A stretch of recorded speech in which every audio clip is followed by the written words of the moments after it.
스승의 주일입니다. 우리 교회에서는 영원한 스승은 주님 한 분밖에 없음을 고백합니다. 그러면서도 여전히 우리는 말씀을 가르치는 사람들을 교사라 일러 교회 안에서 존중하고 귀하게 여깁니다. 제가 30년 가까이 학교에 있고 또 현장 목회를 하면서 가장 속상한 것이 몇 가지 있는데, 그게 뭐냐면 기독교 교육이 엉터리 같고 기독교 윤리가 또한 엉터리 같으며, 특별히 여성신학이라 불리는 신학이 그 아름다운 여성의 지위에도 불구하고 가장 현저하게 여성의 위치를 망가뜨리고 하나님의 창조 질서를 엉망으로 만드는데 앞장서는 신학이 되었다. 이것을 바로잡을 힘이 없다고 하는 데서 많은 절망과 안타까움을 느낍니다. 오늘날 기독교 윤리는 세상의 사회 윤리의 방법과 이론을 그대로 끌어다 놨고, 기독교 교육도 일반 교육의 이론과 방법론을 그대로 도입한, 그야말로 사회윤리, 사회교육에, 일반 교육에 기독교라는 껍데기만 갖다 붙인 그런 형태를 보이고 있습니다. 그리고 우리가 여성신학이라고 하는 것도 완전히 일반 사회의 여성운동을 그대로 신학용어로 바꿔놓은 것에 불과한 초라한 신학입니다. 여러분, 제가 몇 번 말씀드린 것 같은데도 여러분은 자연보호운동을 왜 해야 합니까? 왜 자연보호운동을 해야 합니까? 자연을 보호해야 합니까? 이렇게 물으면 사람들은 자연과 인간은 하나니까요. 자연은 인간의 삶의 자리니까요. 자연이 망가지면 인간도 망가지니까요. 자연이 망가지면 인간도 존재할 수 없으니까요. 라고 말합니다. 그렇게 해서 우리는 자연보호라고 말합니다. 그런데 말입니다, 세상은 그렇게 가르칠지 몰라도 기독교가 가르치는 성경의 자연보호는 그런 게 아닙니다. 자연과 우리가 하나이기 때문에, 자연이 망가지면 인간도 살 수 없기 때문에 환경을 보호해야 되는 것이 아닙니다. 우리 크리스천들은 하나님께서 우리를 만물의 왕으로 지었다는 것을 잊으면 안 됩니다. 여러분, 우리 주님을 만왕의 왕이라고 말합니다. 그 만왕의 왕이라는 것은 옛날의 킹, 지금의 프레지던트, 대통령 중에 대통령, 대통령과 수상들 중에 최고 통치자, 왕들 중에 최고의 왕, 그런 뜻이 아닙니다. 그런 뜻이 아닙니다. 세상의 왕들, 세상의 주권자들 중에 주권자를 의미해서 예수님이 왕 중의 왕이 아니십니다. 여기에 왕들은 복수거든요. 이 왕은 누굽니까? 저와 여러분들입니다. 인간들입니다. 이 인간들, 나도 왕이고 여러분이 왕입니다. 그런데 왕은 다스리는 대상이 있습니다. 우리가 천하를 다 다스릴 수 없죠. 우리의 가정이 있습니다. 우리의 친구들이 있습니다. 내 손길이 닿는 물건들이 있습니다. 내가 하는 일들이 있습니다. 이 모든 것들에 대하여 내가 통치권을 갖습니다. 왕이 된다는 뜻이죠. 내가 이것을 선하게 쓰느냐 악하게 쓰느냐는 것은 전적으로 내 권한입니다. 나는 이 잔의 통치자입니다. 내 앞에 있는 작은 짐승 하나도 내 통치 아래 있습니다. 내 힘으로, 이때의 통치의 개념 뭐냐면 이 모든 것들이, 내 손에 닿는 모든 것들이 하나님의 영광을 위해서 쓰여지도록 만들어야 한다는 것이 왕으로서의 통치 개념입니다. 그러므로 우리는 왕입니다.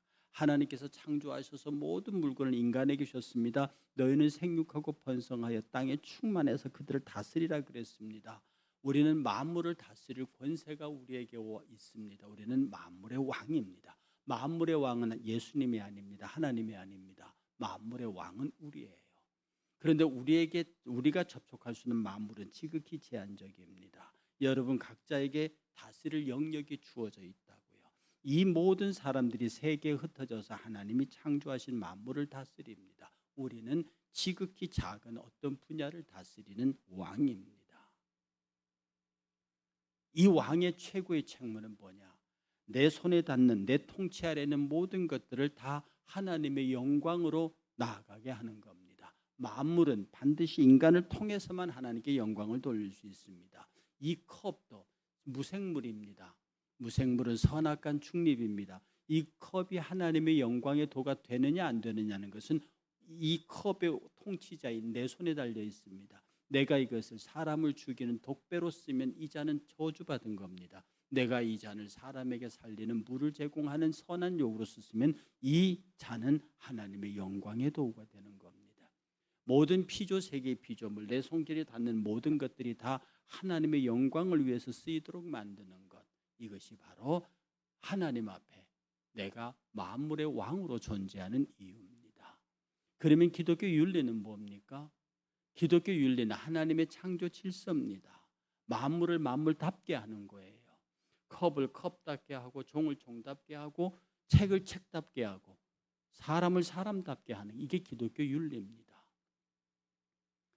정치를 정치답게 하면 정치윤리, 환경을 환경답게 하면 환경윤리, 군인을 군인답게 하면 군인윤리, 교사를 교사답게 하는 게 교사윤리, 부모를 부모답게 하는 게 부모윤리, 학생을 학생답게 하는 게 학생윤리입니다. 윤리는 사람에게만 적용되는 게 아니라 모든 피조 세계에 다 적용됩니다. 사람이 사람답다는 게 뭔데요? 답다는 게 뭔데요? 모든 피조 세계가 하나님의 영광을 위해서 가도록 되어 있는, 이게 다운 겁니다. 나무가 나무다운 것은 나무가 사람을 통해서 하나님의 영광에 쓰이게 되는 것, 이게 바로 윤리입니다. 나무의 나무다움입니다. 자연의 자연다움이죠. 그래서 기독교 윤리는 이 세상에 존재하는 모든 것들이 다 하나님의 영광을 향하여 나아가도록, 하나님의 선한 통치가 나를 통하여 이루어지도록 만드는 것, 이게 기독교 윤리입니다. 그러므로 우리가 기독교 윤리적으로 산다는 것은 내가 이 세상에 살면서 나의 삶이 온통 하나님의 영광을 향하여 나아가도록 그렇게 내 삶을 조준하는 것, 이것이 기독교 윤리입니다. 그러면 기독교 교육은 뭔데요? 이 기독교 윤리의 삶이 이루어지도록 가르치고, 이 기독교 윤리의 삶이 이루어지도록 훈련시키고, 이 기독교 삶이 이루어지도록 그에게 끊임없이 격려하고 그를 인도하는 것, 이것이 기독교 교육입니다. 마치 누구처럼 하얀 백지 어떤 그림을 그려가는 그런 교육은, 이러한 백지설 같은 교육은 사회교육입니다. 일반 교육입니다. 오늘날 기독교 교육은요, 한 사람 한 사람이 인격과 지성을 갖춘 한 사람 한 사람이 하나님의 영광, 곧 기독교 윤리적으로 살 수 있도록 그를 지도하고 그를 훈육하고 그들을 다스리는 것, 이것이 바로 기독교 교육입니다. 그리고 이 기독교 윤리와 기독교 교육의 온전함을 이루어지도록 이것을 만들어 가시는 역사가 성령의 역사입니다.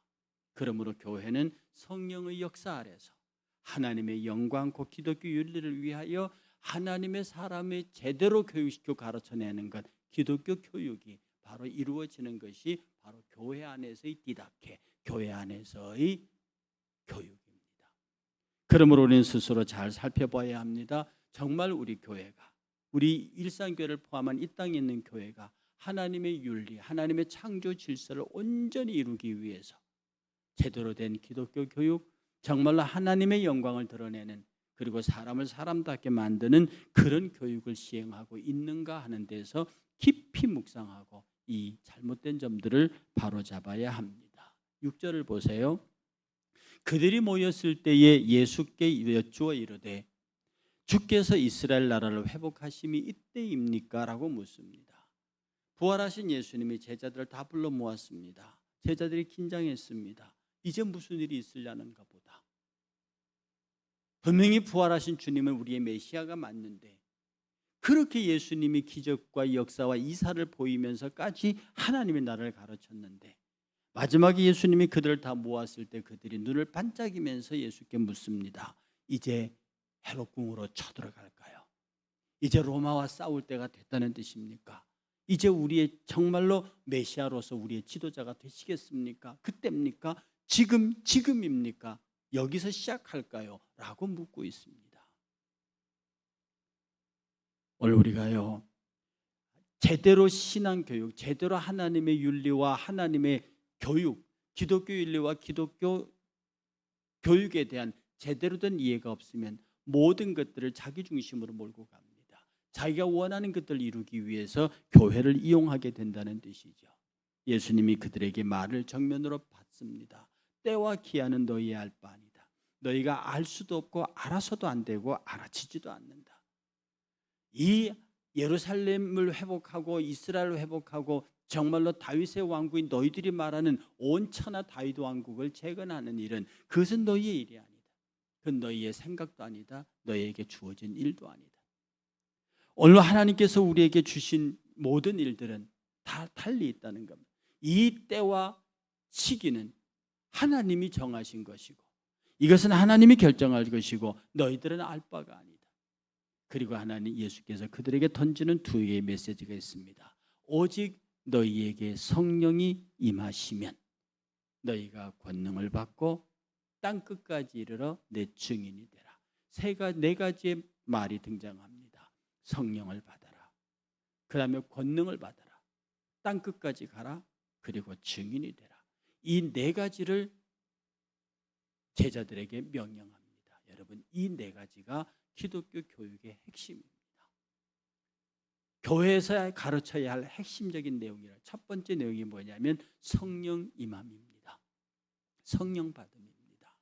여러분, 이 성령 받음에 오해가 없기를 바랍니다. 성령 받음 막 방언합니다. 병을 고칩니다. 기적과 이사를 행합니다. 막 그런 어떤 엑스타시한 신비주의적 경향을 생각하는 사람들이 있습니다. 이것은 성령 받음의 한 현상일 뿐입니다. 성령 받음의 현상일 뿐입니다. 이 성령 받음이라고 하는 것은 하나님께서 예수 그리스도 이름으로 세례 받는 순간 내 안에 임하시는 하나님의 영인데 그 하나님의 영이 내 인격을 온전히 주장하셔서 내가 생각하는 것도 하나님, 내가 행동하는 것도 하나님, 내가 일체의 모든 것들을 결정하는 것도 하나님, 어떻게 하면 하나님의 영광을 위하여, 어떻게 하면 예수님처럼, 어떻게 하면 성도답게 살겠는가를 고민하게 하는 것, 이게 성령 충만입니다. 성령 충만은 달리 성령 충만이 아닙니다. 내 전인격이 마치 술에 취한 사람처럼, 술에 취하면 아무리 내 생각이 있어도 내 몸이 내 생각대로 움직이지 않습니다.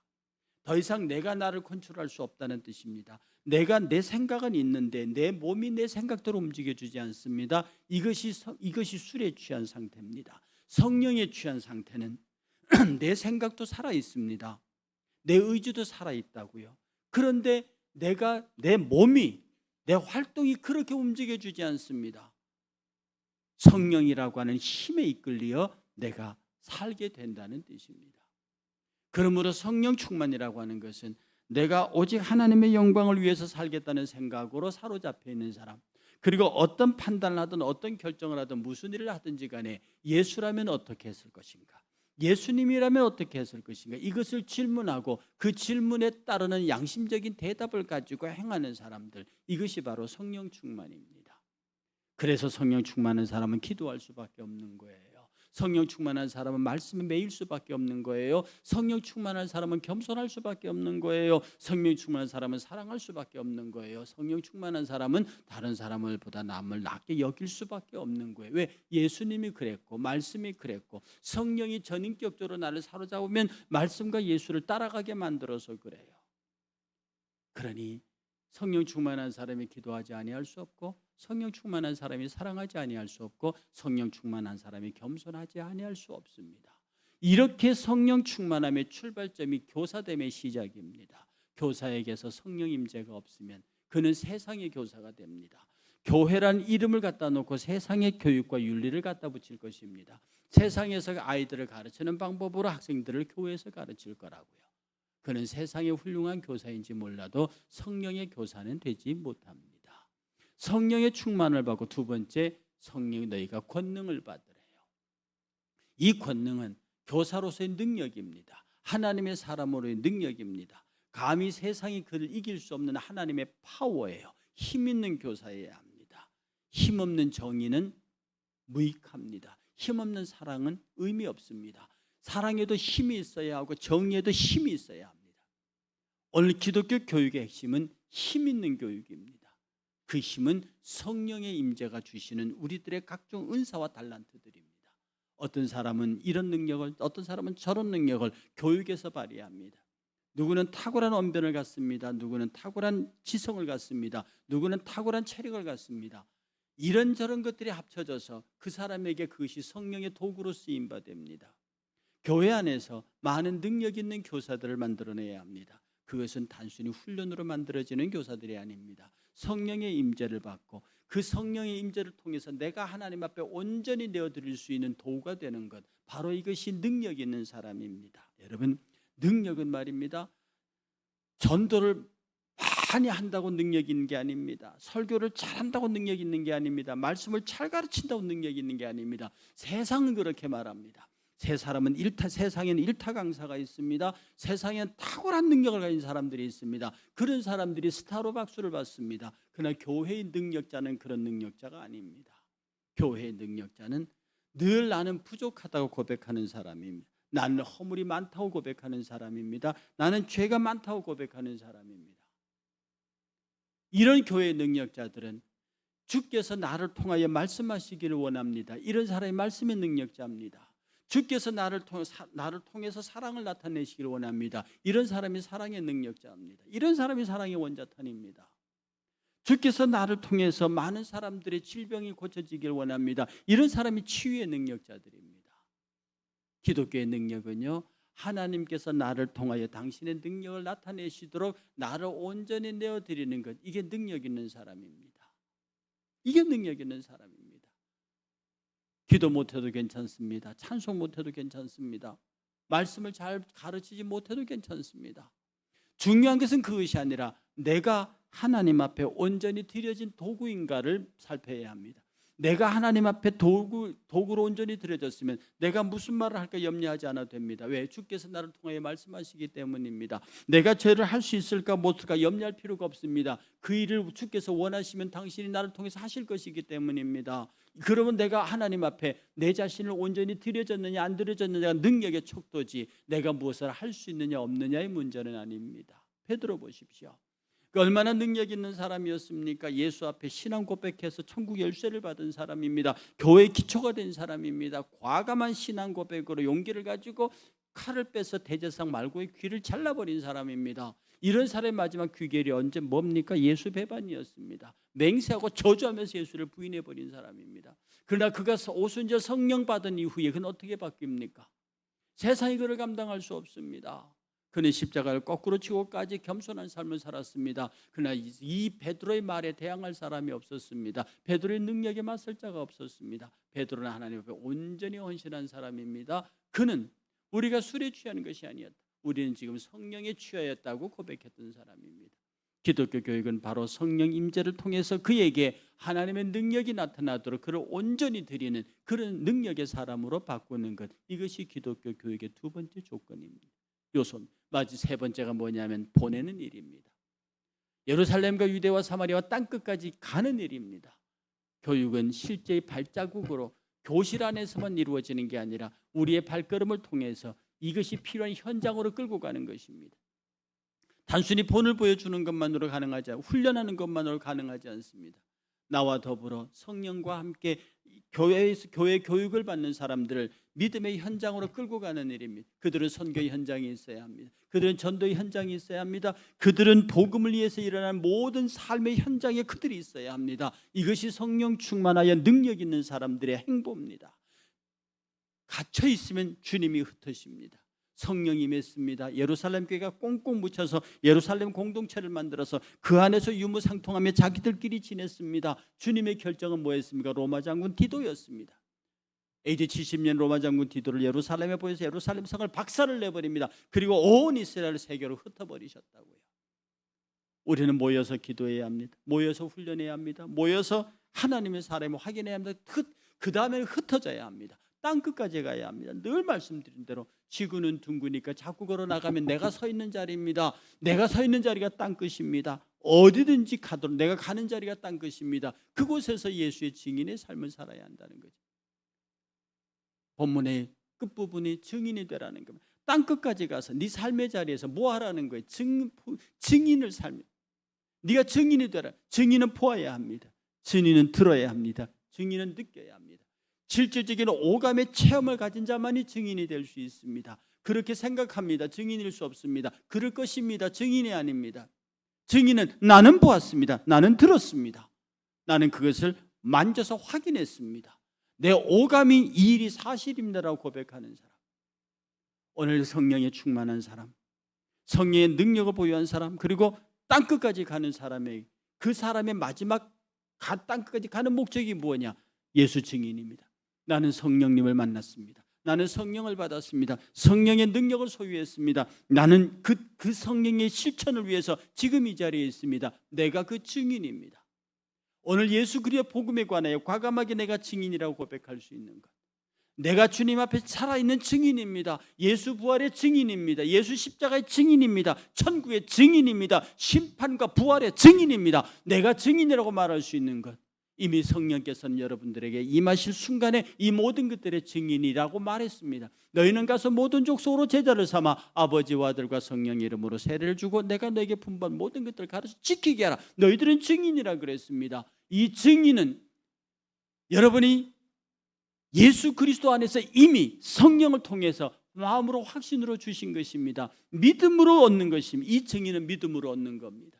내가 예수 그리스도 나의 구주로 믿고 그를 내 마음에 영접하는 순간에 나는 이미 증인되는 확실한 내용들을 성경을 통해서 갖고 있습니다. 이 성경이 내가 하나님의 말씀을 읽을 때 하나님의 말씀은 살았고 운동력이 있어 좌우에 날서 어떤 것보다도 예리해서 내 심령과 골수를 쪼개고 내 안에 들어오셔서 내가 이 땅의 증인으로 살게 하셨습니다. 이미 내 안에 믿음이 있는 순간에 그 믿음은 내 전인격이 됩니다. 이 인격은 모든 사람들에게 예수를 예수라 말할 수 있는 구세주여 재림주라고 말할 수 있는 증인으로의 삶을 살게 하는 겁니다. 예수님이 승천하십니다. 사람들이 와 쳐다봅니다. 그때 천사가 말하기를 뭘 보고 있느냐? 지금 너희들이 쳐다본 이 예수는 가심을 본 그대로 다시 오실 것이다. 다시 오심을 모든 사람들이 나가서 증거하라는 겁니다. 그 예수가 다시 오신다는 사람을 모든 사람들에게 증언하라는 겁니다. 기독교 교육의 완성입니다. 기독교 교회의 완성은요, 다시 오실 주님에 대한 확신입니다. 오늘 교사들이요, 오늘 기독교회의 교사들이 무엇을 말하는가? 인격적이고 어떤 도덕적이고 윤리적인 가르침, 그것은 세상에서도 차고 넘칩니다. 그것도 못 지키는 그들에게 교회에서까지 그를 가르치는데 그럴 필요는 없습니다. 교회는 무엇을 가르쳐야 합니까? 성령 받아야 한다. 능력 받아야 한다. 성령 받고 능력 받아서 땅끝까지 가야 한다. 그리고 그곳에서 예수 그리스도의 증인의 삶을 살아야 한다. 이것이 우리 복음 전함의 핵심이어야 합니다. 이것이 우리의 삶의 모든 영역이어야 합니다.